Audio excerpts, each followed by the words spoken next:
Hollywood is full of stories that never make it to the screen, and the tale of Nancy Culp and Buddy Ebsen is one of them. A story that makes you lean in a little closer. Long before the Beverly Hillbillies put them in the spotlight, both had lived lives filled with experiences that could fill entire books. What happened before the show really set the stage for the tension that simmered between them later. Nancy Culp wasn't your typical Hollywood star. Born in Harrisburg, Pennsylvania, she was the only child of Robert and Marjorie Culp. Her father traveled for work, while her mother taught and eventually became a school principal. Nancy grew up in a structured educational environment and moved to Miami as a child. By 1943, she had earned a degree in journalism, seemingly set for a career behind the pen rather than in front of the camera. Yet Nancy's path wasn't straightforward. Writing for the Miami Beach Tropics, she interviewed stars like Clark Gable and even royalty, such as the Duke and Duchess of Windsor. Then came World War II, and Nancy joined the U.S. Naval Reserve, earning the rank of lieutenant while serving her country. Young, determined, and fearless. Buddy Ebsen, by contrast, grew up dreaming of dance. Born in Orlando, Florida, he performed with his sister Vilma on the vaudeville circuit. Life wasn't always easy. Arriving in New York with barely enough money for a sandwich, Buddy hustled his way to Broadway and later Hollywood. He danced with Shirley Temple and even helped Walt Disney animate Mickey Mouse. Yet disaster struck when he was cast as the Tin Man in The Wizard of Oz. Aluminum dust in the makeup nearly killed him, and the role went to another actor.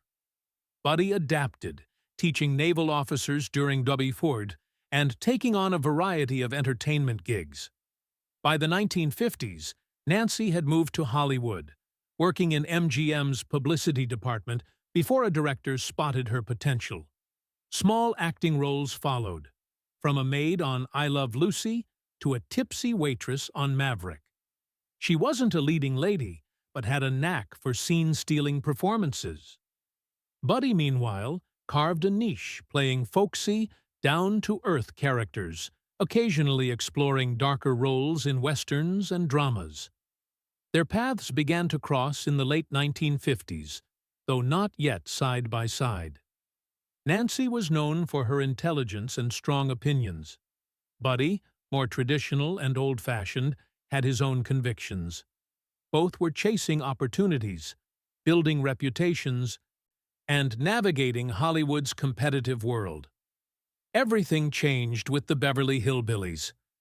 When casting, producers needed someone special for Jane Hathaway, the efficient, bird-watching secretary for banker Mr. Drysdale. Nancy was perfect. Buddy was ideal for Jed Clampett, the wise, warm, and homespun patriarch of the Clampetts. The show premiered, and audiences were instantly hooked. Nancy's Miss Jane, smart and loyal, became beloved, while Buddy's Jed anchored the family through chaotic, hilarious scenarios. Jed's catchphrase, "Doggies," became part of pop culture. But off-screen, tensions simmered. Nancy and Buddy's clashes weren't about professionalism. They stemmed from deeper differences. Buddy was politically conservative. Nancy leaned liberal. Castmates described heated debates that could last weeks.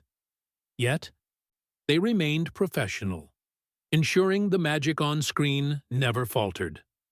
Their conflicting personalities, Nancy sharp and intellectual, Buddy charming but stubborn, made working together a challenge, but they delivered unforgettable performances.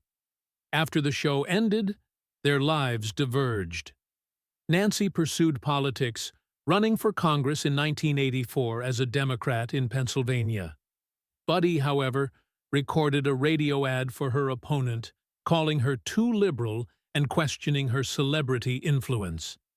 The campaign ended in a loss for Nancy, leaving her hurt by Buddy's actions. She eventually found peace teaching acting at Juniata College, inspiring students with her wisdom and humor until her death from cancer in 1991. Buddy continued acting in television and film, including the detective series Barnaby Jones, while embracing his association with Jed Clampett. He remained active in creative pursuits, from sailing to writing, until his passing at 95 in 2003. Despite their differences, the duo left an enduring legacy. On screen, Nancy and Buddy's performances brought warmth, humor, and relatability to millions, proving that even clashing personalities can create timeless television magic.